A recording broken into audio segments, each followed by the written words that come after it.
Morning everyone. তো এখন সকাল 11:30-11টার মতো বাজে। তো আমরা আজকে ভেবেছি পেঁপে মাখা করব। তো এইখানে দেখো দাদা চলে এসেছে লাঠি নিয়ে পেঁপে পাড়ার জন্য। এরপর আমরা বাগানে চলে যাচ্ছি, পেঁপে বাগানে পেঁপে পাড়ার জন্য আমরা সবাই মিলেই যাচ্ছি। এই যে দেখো দাদা লাঠি নিয়ে গাছে উঠবে এবার পেঁপে পাড়ার জন্য। তারপর এখন গাছে ওঠার জন্য প্রস্তুতি চলছে, গাছে উঠে পড়েছে। এবার দেখো পেঁপে পাড়বে। তো এখানে আকর্ষিত নিয়েছে পেঁপে পাড়ার জন্য। অনেক পেঁপে হয়েছে আমাদের। এটা হচ্ছে বাড়ির পেছনে একটা বাগান।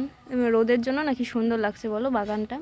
তো এখানটায় দিদি বলছে তাড়াতাড়ি পারতে বলছে। প্রচুর পেঁপে হয়েছে। এই যে দেখো আমরা কয়েকটা পেঁপে মতো পেরেছিলাম। এখানে ছোট ছোট আলুও হয়েছে দেখলাম। তো এখানে আমি পেঁপে কুড়াতে গিয়েছি, 2টো পেঁপে পেয়েছি আর অনেক পেঁপে পাড়া। তারপর আমরা চলে এসেছি লেবু লঙ্কা নিয়ে মাখার জন্য লাগবে, তো তাই জন্য এই যে দেখো বসে আছে সব এক লোক ধোয়াধুয়ি করছি, এরপর কাটতে হবে। তো তারপর আমরা চলে গেলাম একটা বাগানে।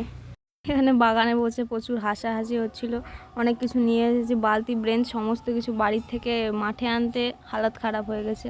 তো আমি বলছিলাম আমার একটু ভিডিও করে দাও, তাই দাদা আমার ভিডিও করে দিচ্ছিল। এখানটায় লেবু লঙ্কাটা দেখাচ্ছিলাম, যে বলছিলাম যে তুমি একা খেতে পারবে লেবুটা। তারপর দেখো এইখানে পেঁপে ছিলে নিচ্ছি। তো ভালোই লাগছিল, মনে হচ্ছিল পিকনিক পিকনিক মনে হচ্ছিল। শীতের দিনে মাঠে রোদ্রের মাঠে বসে দারুণ একটা ভাইবস হচ্ছিল। এটা হলো যে দাদা ওখানে পেঁপেটা কাটতে মানে চোকা ছাড়াতে পারলো না, তাই জন্য আবার দিদি ছাড়াচ্ছে। তো এত রোদ ছিল ওখানটায়, ওই মাঠ থেকে আবার আমরা বাড়ির এখানে চলে এসেছি।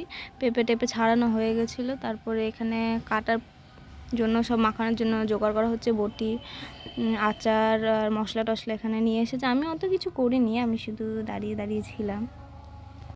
তারপর এইখানে পেঁপেগুলো পিস পিস করে কেটে নেওয়া হলো, ভালো করে ধুয়ে কেটে নিচ্ছি আমি এখানে দেখো।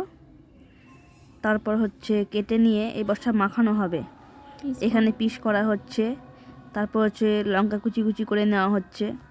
তারপর তো আমি এখানটায় লঙ্কা কেটে নিলাম। তো লেবুটা কাটার চেষ্টা করছিলাম, পারিনি। তারপরে লেবুটা দিদি কেটেছে। মানে লেবুটা একটু শক্ত ছিল, তো তাই আমি কাটতে পারিনি। কাটাকাটি আমার তো কাজ পারিও না। তো যাই হোক, এখানটায় দিদি লেবুটা কেটে নিয়েছে, সমস্ত মশলা টশলা এখানটা রেডি হয়ে গেছে। এখানটা বসে বসে শুধু এটা ডায়লগ যাচ্ছে। তার মধ্যে দেখো ভাই চলে স্কুল থেকে। এরপর হচ্ছে আমাদের মেইন কাজ, মানে পেঁপেগুলো সব ধুয়ে আমরা কলাপাতার উপর ছড়িয়ে দিলাম। এইবার আস্তে আস্তে সমস্ত মশলা দিয়ে দেওয়া হলো। এখানে তো আচারটা কে দিবি সেই নিয়ে হচ্ছে ঝামেলা। সমস্ত মশলা দিয়ে দেওয়ার পর আচার দেওয়া হলো। আচার দেওয়ার পর আমি লেবুর রসগুলো দিয়ে দিচ্ছি। আরে দাঁড়া, আচার দিয়ে মনে ভরছে না, এদের দেখ কত দিচ্ছে। দেখো না আচার দিয়েই চলে যাচ্ছে।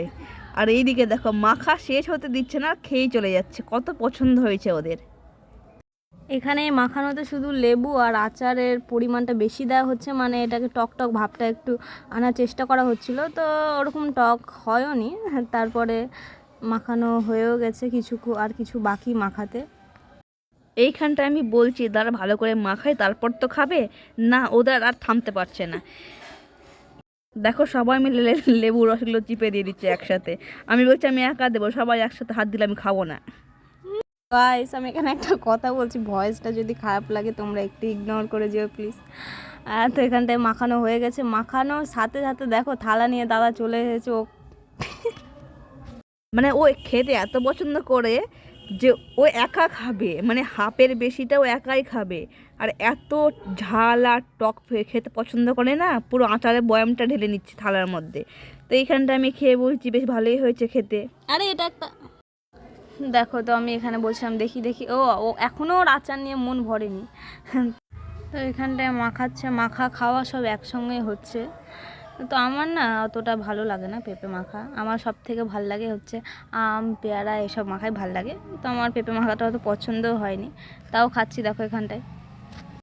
তারপর দেখো এখানে চলছে আমাদের খাওয়া দাওয়া চলছে, সবাই মিলে একসাথে খেয়েছি। তো বেশ ভালোই লাগলো, মনে শীতের দুপুরে একটা ধরো পিকনিকের মতোই হলো। মানে এটা আমাদের পেঁপে পিকনিক, বাচ্চাদের পেঁপে পিকনিক। তো গাইস, আজকের ব্লগটা এখান থেকেই, আবার অন্য একটা ভিডিওটা দেখা হবে। তো ভালো লাগলে ব্লগটা অবশ্যই তোমরা একটু like, comment, share and subscribe করে দিও। তো বাই।